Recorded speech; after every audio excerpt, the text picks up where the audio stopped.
You wake up on Monday, and the headline scrolls across your phone. Congress failed to pass funding again. The shutdown rolls into another week. Most people sigh and swipe away. Do not. This is one of those moments when small money moves can save you stress. Here's what this video will cover in plain English. What really happens during a shutdown? Who gets paid and who does not? How it hits everyday people, and the simple steps that protect your cash flow until this passes.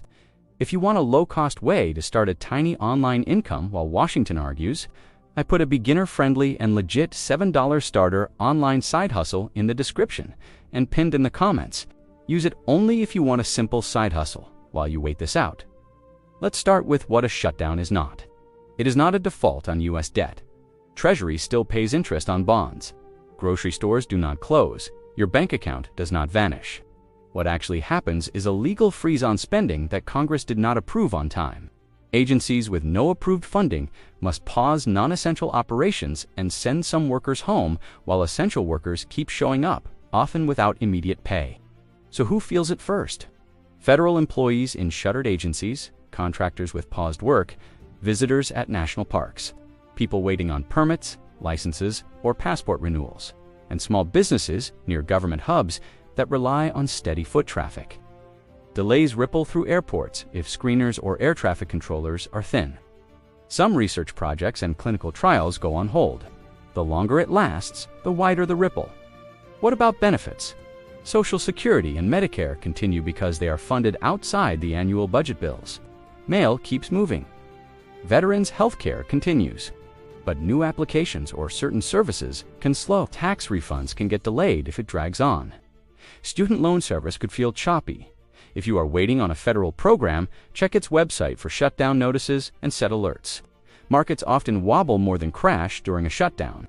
Investors assume political theater will end with a compromise. Still, companies that rely on federal contracts or tourist traffic can feel pressure.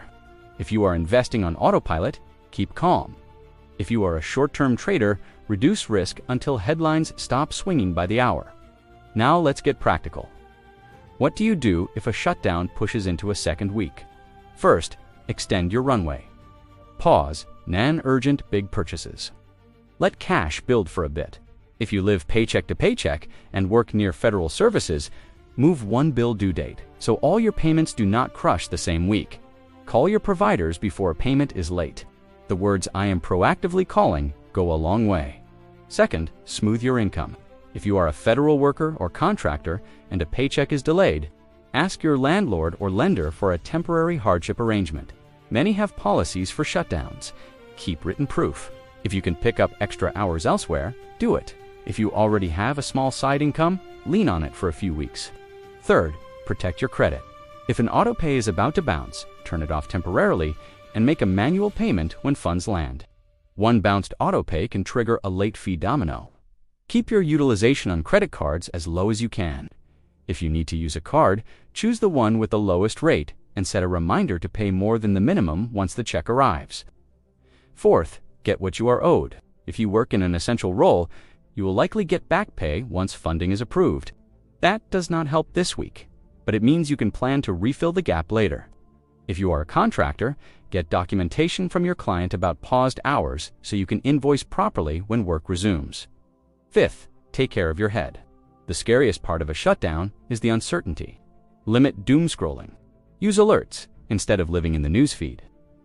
Focus on the small moves you can control today. Now, a quick word on opportunity. When the big machine slows, people who own small engines feel less stress. A tiny online income stream, even one that makes a few dollars a day, can bridge the gap between bills and paychecks. If you want a no-fuss way to get your first simple funnel running, the $7 starter I linked in the description gives you a ready-to-use page and basic follow-ups. Use it while you learn and keep your focus on posting useful content on your social media. When the government drama fades, your little engine keeps running.